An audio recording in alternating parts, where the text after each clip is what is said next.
As you know, the long-range missiles have to have a bit of guidance from your aircraft, so you have to lock the enemy target. Hey guys, welcome aboard Plasma 1945. This is a Ukrainian interview with a real Ukrainian Su-27 Flanker pilot. I did a real-time translation for this video because doing it piece by piece would be painful and my voice would be hurt. Hopefully you enjoy it. As always, subscribe and like, and here we go. Let's talk to the pilot. So, this person is an interesting person. He is an unusual person, and his name is Andre. And Andre is, who is he? I'm a fighter pilot. I mainly utilize and fly the Su-27. He is extremely unusual, an amazing person, and flies an amazing aircraft. And when you know these aircraft and when you love these aircraft, I've always loved them. I both love ours and foreign aircraft, but to talk about the aircraft, it's very rare to have the ability to discuss the flights of the aircraft and how they fly and how they operate. Usually it's rarely you hear from a young person, not from, the old timers. So why did you become a fighter pilot? The first reason is because I wanted to protect my country and my family, and always thought about the girls a bit. And so I became a fighter pilot. And so how did you become a pilot? It was a dream. From about grade 7 onwards, I wanted to become a fighter pilot. Up until grade 7, I was a really bad student in school. And at that point, I realized I wanted to be a pilot and wanted to achieve that. So I started studying much harder and applied to the university, and then became a fighter pilot on this aircraft. After my first flight in the aircraft, the feeling of freedom, the feeling of something unearthly was amazing. So how do you compare something, freedom and being in the military? How do they really connect? Well, where aviation starts is a different place, because once you're flying, it's a different feeling of freedom versus being in a structured army. Yes, and that's what it's all about. It's the freedom flying around. What was your first aircraft? It was the Fast 30, made in Kharkov. That was my first aircraft, and this was an incredible set of emotions, the freedom when you're flying there. And then after that, you switch to jet aviation. That's correct. I switched to the L-39. And then after that, I switched to the Su-27. The Su-27, I did not fly any tandem aircraft with a trainer. It was basically jumping right into flying the Su-27 all by myself. I was 24 years old when I started flying it. Is the Su-27 a boy or a girl? It's definitely a boy. It has characteristics, it has its behaviors and misbehaviors, but it's definitely a male aircraft. Well, which aircraft's a girl? Let's say Mig-29. Mig-29 is a girl aircraft, and Su-27 is a male aircraft. How is it to feel that power? Well, when you go to full thrust, you're pushed right back into the seat. Very, very much. It's like being in a Porsche. When you take off and start doing some maneuvers, it's a completely different world, completely different set of feelings. And you can't compare this with anything earthly, because the speeds, the altitude, and the high Gs are complete adrenaline and extreme. So this is your afterburner. When do you use the afterburner? Well, during the peacetime, we almost don't use the afterburner. Sometimes we use it in some flight maneuvers, but during the combat employment, we use the afterburner all the time. Especially when you're getting launched on you by SAMs or air-to-air, you need to be able to make those high-speed maneuvers away from missiles that are inbound. So you're always using the afterburner to extend away from enemy missiles. So your thrust-to-waste ratio is 1-to-1 or more? Well, that depends on how much fuel you've got, because this aircraft does take on a lot of fuel. At one point within the aircraft, you do reach a point where your thrust exceeds your weight ratio. Su-27 versus Mig-29, what's your comparison? There's not much of a difference between them. The main difference is only in fuel. Mig-29 has some advantages, but there's a few of them. but there's also a lot of disadvantages. Not a big difference, but there are some disadvantages. But it's mainly all in the fuel. The fuel makes a big difference. Well, what do you mean? Mig-29 has a lot less fuel. It has about half the fuel of an Su-27. And as a result, to give it the range, you have to take external tanks. And then your G-forces and ability to handle maneuvers is worse until you've dropped that tank. And as an Su-27, we can be in the air much longer, travel greater distances, and be loitering for much longer. And how far can a Su-27 fly? The longest period of flying is about 5 hours. That's our really testing and extreme flights. Usually it's about 2 hours, 2.5 hours of flight. And those 2.5 hours are fairly active flying, so there's no maneuvers in there. But in general, it's 1.5 to 2 hours, maybe 2.5 hours of flying. Not any more than that.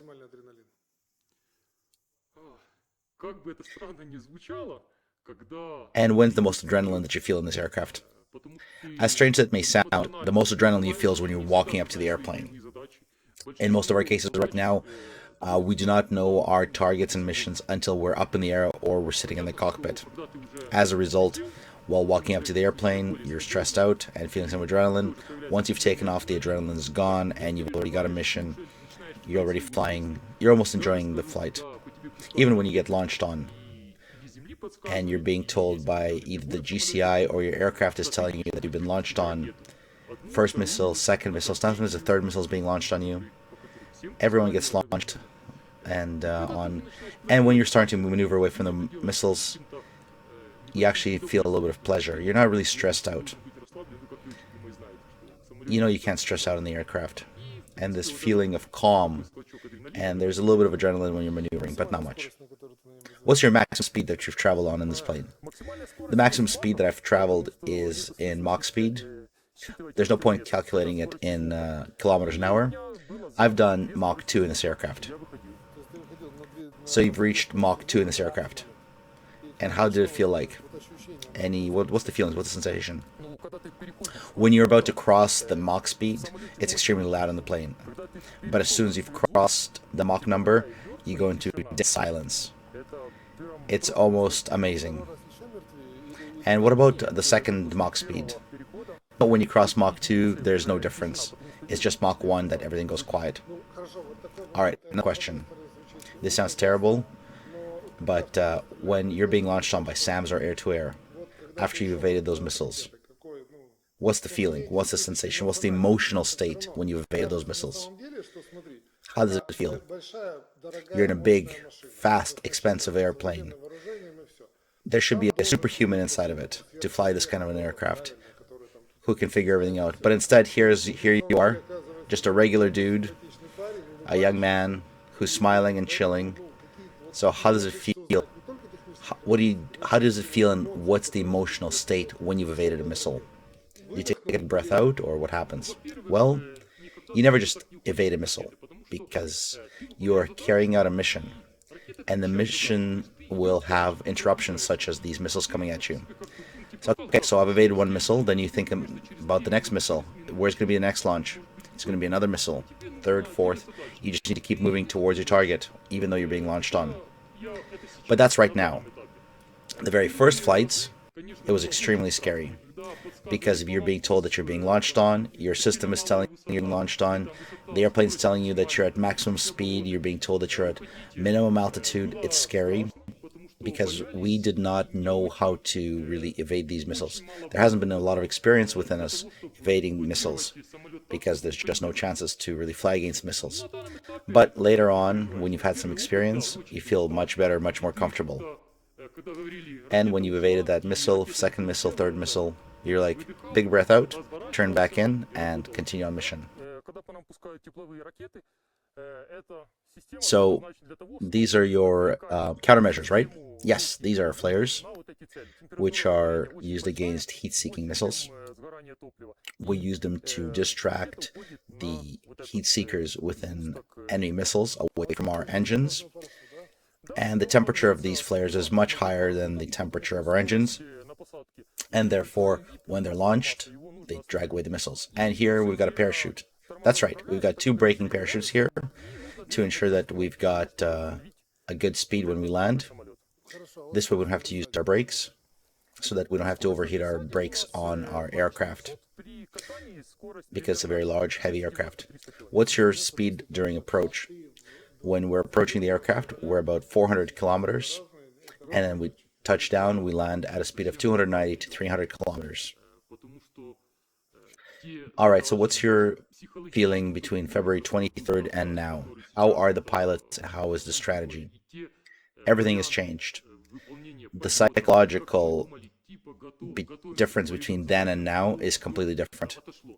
Those variations, missions, flight profiles, and strategies which we were planning for have completely changed since February 23rd. We fly completely in a different profile, completely in a different way. Do you fly often by yourselves or in groups? Well, that depends on the mission and the mission profile. In some missions, we'll be flying by ourselves. In other missions, we'll be flying in groups with 4, 5, 6 airplanes. And I mean, really, this does depend on how many aircraft we need to provide. We coordinate with the leadership to figure out how many aircraft we need. The main question for the pilot, 4 hours. Have you ever had a situation that you're flying back and you really got to go to the bathroom? Yep. I've had that situation, definitely had that you have to go to the bathroom. Especially when I was a cadet on the L-39. I really wanted to go to the bathroom. And I was told to go land at the secondary runway. And I said, no, I'm unable to land at secondary runway because it was farther away. I said, I have to land. And they said, why are you landing so abruptly? And they said, I'm landing in an emergency profile. A fire truck had showed up, an ambulance showed up, because they were thinking there was something wrong with me. They thought that there was a health issue. They got worried and a little paranoid. I didn't even finish taxiing my aircraft. I had to pull over, pop the canopy, and run to the bathroom.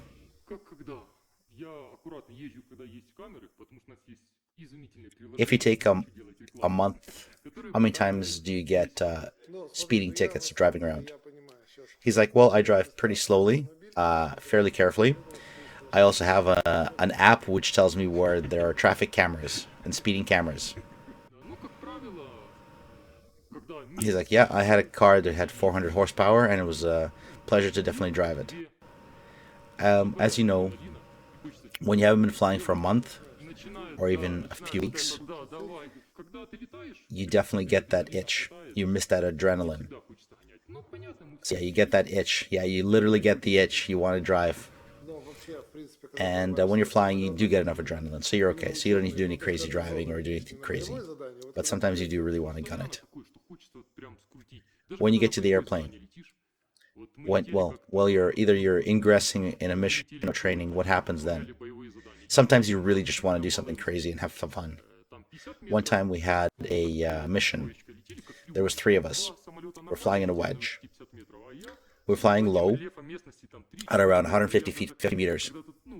So the 2 of my wingmen were flying like normal people, about 50 meters. I was flying real low, about 10 feet, 3 meters above the ground. At one point, I saw a tower next to me, and I looked at the tower, and it's above me.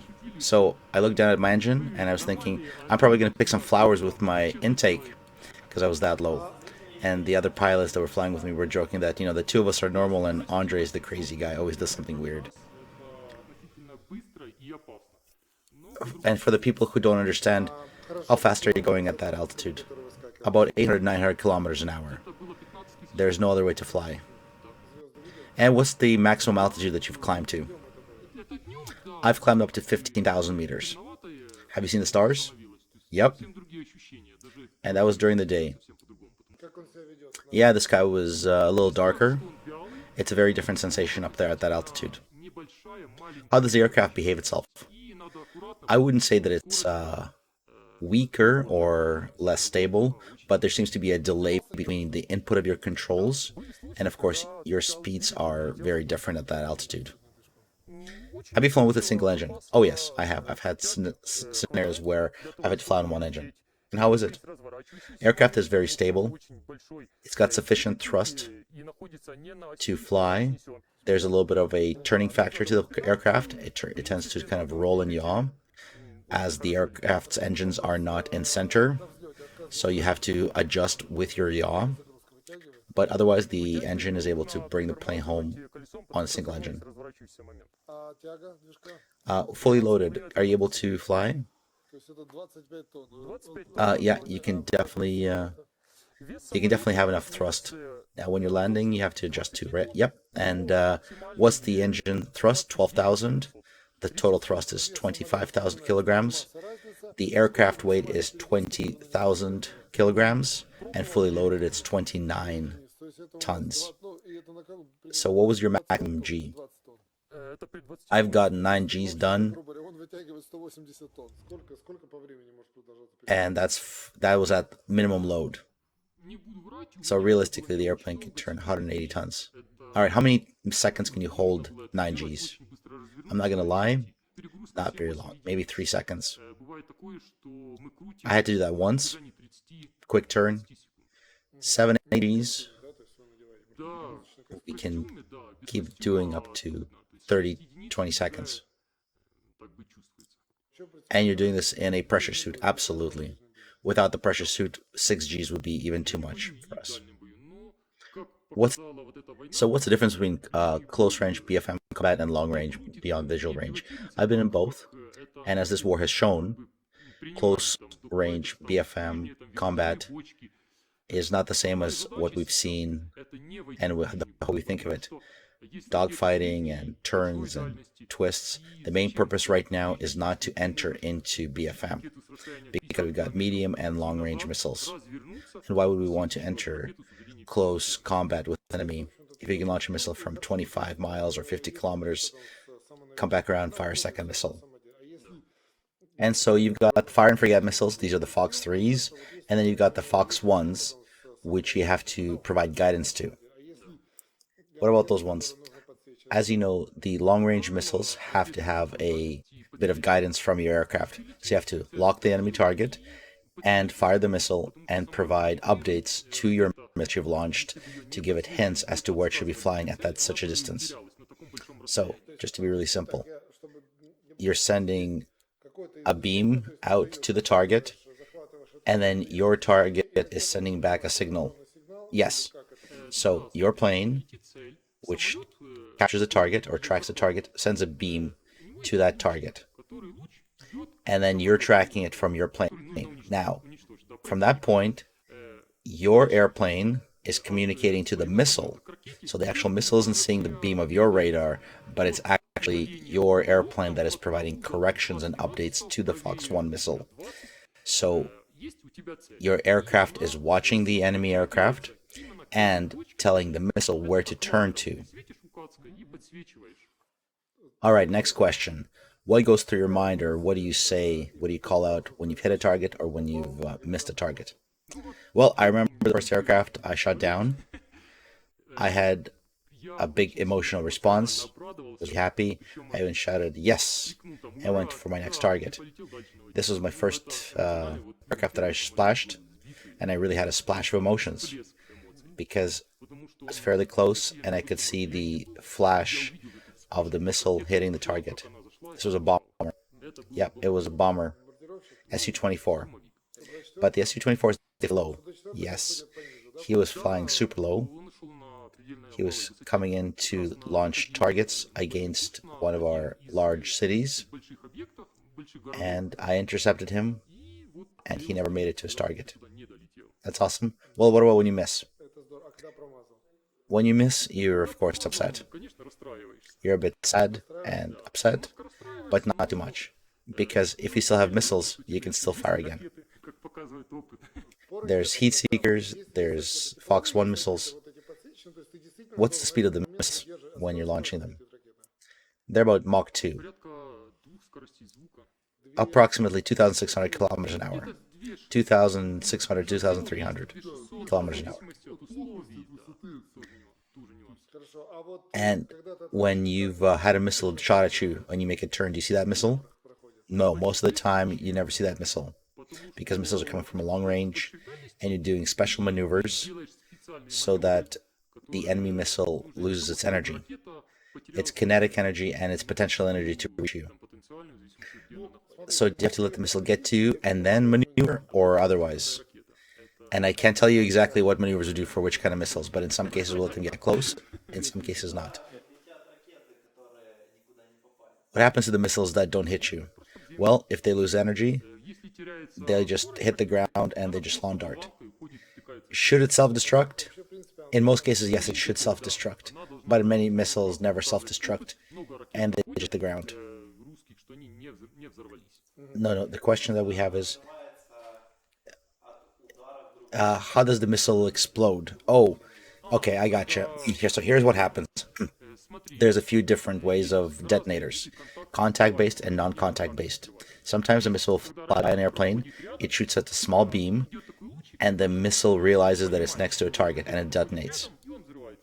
The purpose of a missile is to fire off shrapnel in different directions, little metal or non-metal elements into different directions.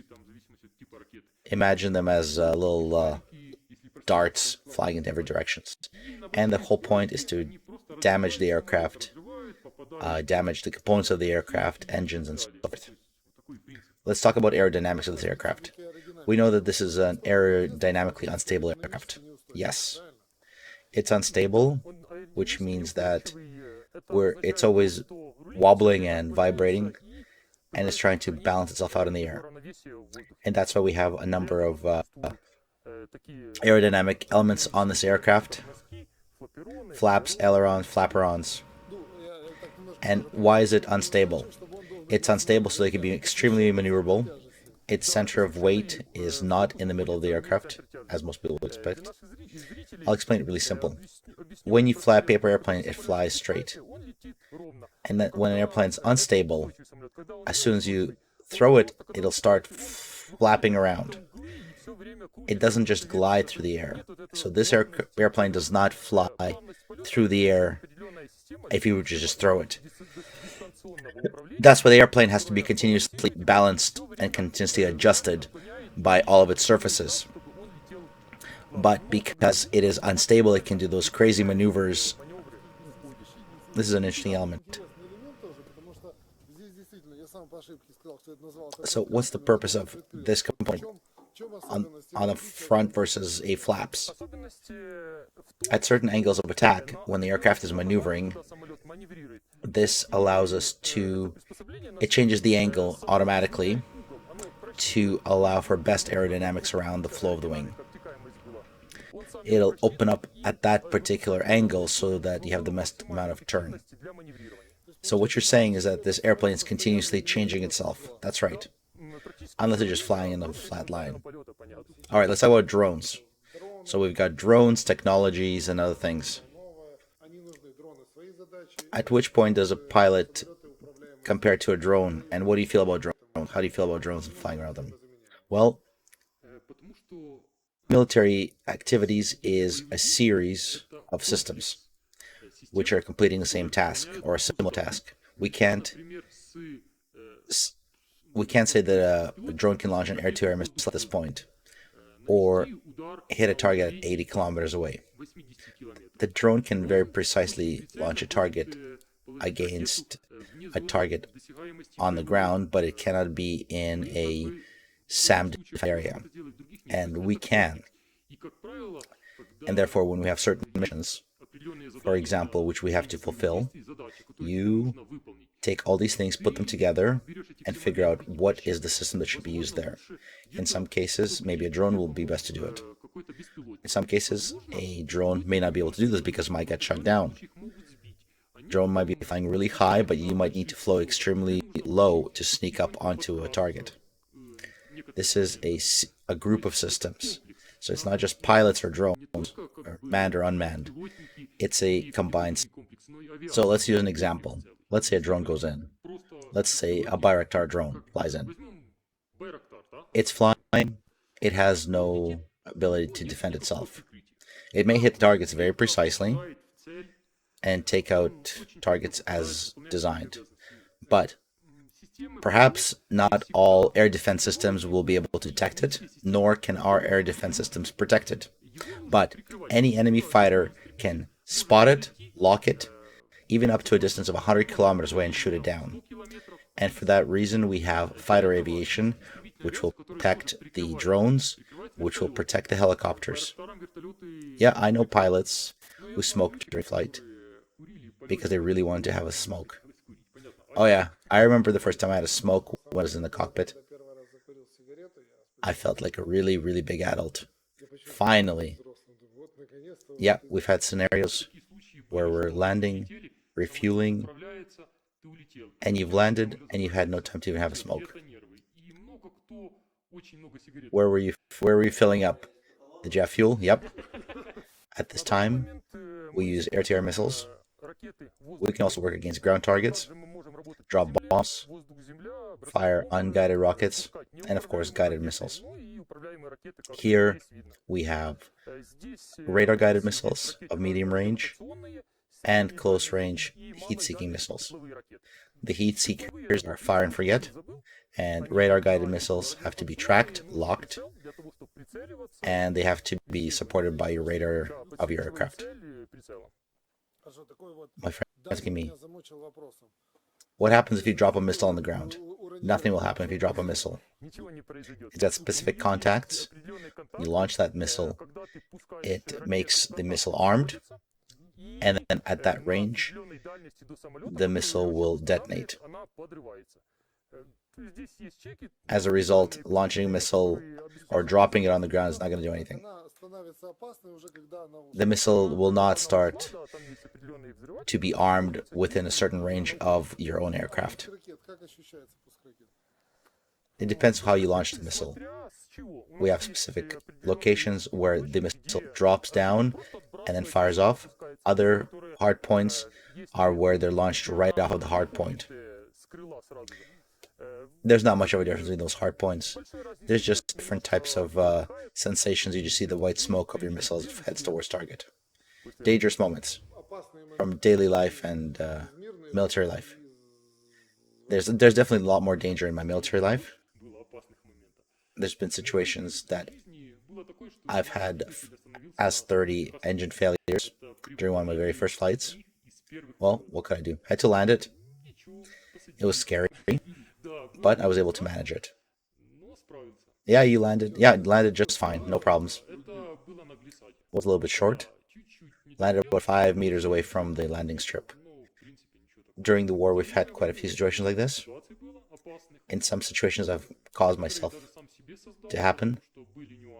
There was a situation where at an altitude of 900 feet, came out of the clouds at a 90-degree angle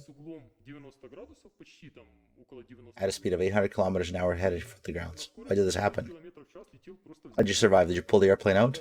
I don't know how I did it. I don't know what G's there were, but I came through the clouds and I almost met the ground. 900 feet and coming out at 800 kilometers an hour. The G-force was extreme. You don't think about the G's in that situation. So what do you see? You just come through the clouds and you just see the ground? Yep. Came through the clouds and the ground was all around me. And I was thinking to myself, why me? How is it coming down so quick towards my face? I just saw peripheral vision that there was some sky to the left and right. Then I started breathing, had a breath of air for a couple of minutes, and then I was being vectored onto the next set of targets. 2-3 minutes later, I turn around and re-engaged. Being a hooligan, what was the worst thing you've done? Well, my boss is going to see this video. Alright, well, we'll blur out your face. I'm not going to answer your question about the worst thing I've done. Were you happy about what you did? Oh yeah, it was fun. I've done it. Alright, so enemy aircraft, have you seen it in visually? Yeah, I've had visual contact. Most of the time it was a silhouette of an aircraft, because when they came in as a large group towards us and we had air combat fights, it was right above us. At one moment, the aircraft could see it visually, right above you, fired a missile at him, second, and then we left. I didn't fire missiles, but my wingman did. But yeah, we saw them visually. Not too close, but these were the exceptions, not the rules, in the early days of the war. But this classic fight, doing dogfights and maneuvers, no, that doesn't happen.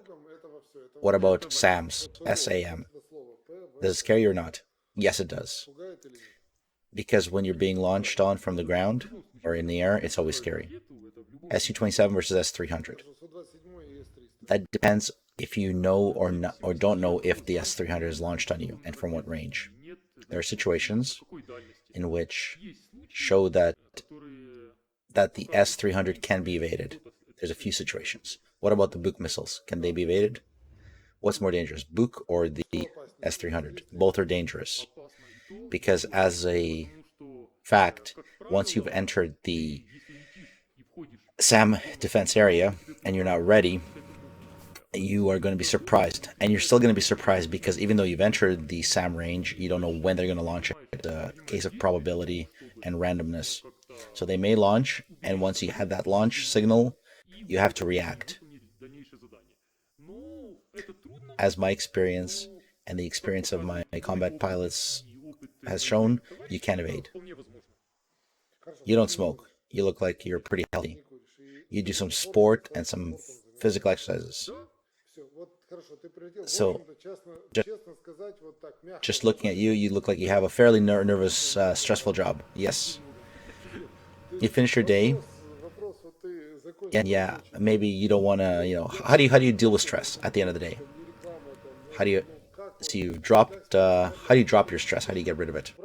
I go to the gym, but I don't do heavy weights or heavy workouts because when you've worked out for a while, your sensitivity, your muscle sensitivity gets diminished because your hand movement to land the aircraft is a range of 2 to 4 centimeters. After you've done some heavy workouts, your muscles become less sensitive to fine movements. Therefore, I don't do any heavy workouts. So as a result, you don't feel as comfortable in the aircraft if you've done heavy workouts with heavy weights. So cardio. Have you felt sick while flying? Yeah, I've definitely gotten sick during the flight. These are usually flights when there's some passive flights, like say you need to outrun an aircraft. You're flying, you're trimming, and you're flying over unstable air. But when you've taken control back in your hands, you're fine.